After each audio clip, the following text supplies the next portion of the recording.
Ration দুর্নীতি থেকে Matua issue, বিভিন্ন ইস্যুতেই মুখ খুলেছেন খাদ্যমন্ত্রী অশোক কীর্তনিয়া। ইতিমধ্যে আপনাদের যেমনটা জানাচ্ছি যে রেশন দুর্নীতি থেকে মতুয়া ইস্যু, মুখ খুললেন খাদ্যমন্ত্রী অশোক কীর্তনিয়া। শপথের পর বনগাঁর বাড়িতে খাদ্যমন্ত্রী নিউজ টাইমের মুখোমুখি হলেন মন্ত্রী।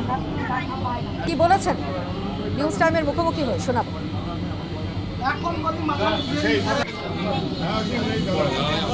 বিজেপি সরকারের প্রথম যে মন্ত্রিসভা গঠন হয়েছে সেখানে খাদ্য দপ্তরের দায়িত্ব পেয়েছেন বনগাঁ উত্তরের বিজেপি বিধায়ক অশোক কীর্তনিয়া।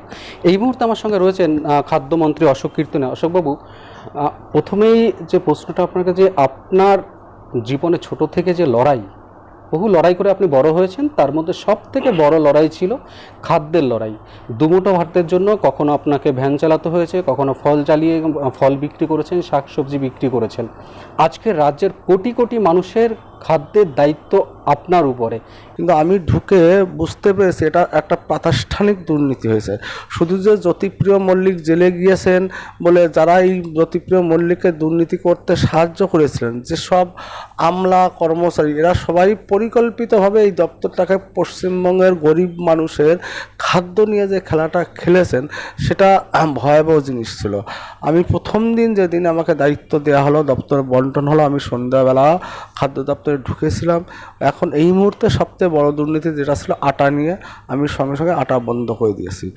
কিছুটা আটা, যে যতটুকুন এই মে মাসে আটাটা কিছু আটা দেওয়া হবে, কিছু গম দেওয়া হবে।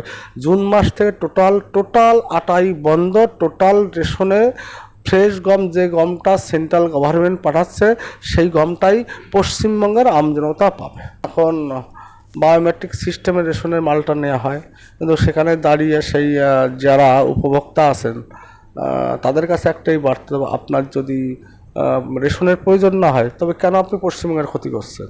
এবং এটা আমরা বিশেষ করে আমি আরেকটা মেসেজ দিয়ে এসেছি, যারা ট্যাক্স পেয়ার, যারা সরকারি কর্মচারী বলতে যারা সরকারি কর্মচারী অনেক ডিভিশন আছেন, যারা সরকারি কর্মচারী হিসেবে ট্যাক্স দেন, তাদের রেশন কার্ডগুলো চিন্তাভাবনা করা হবে।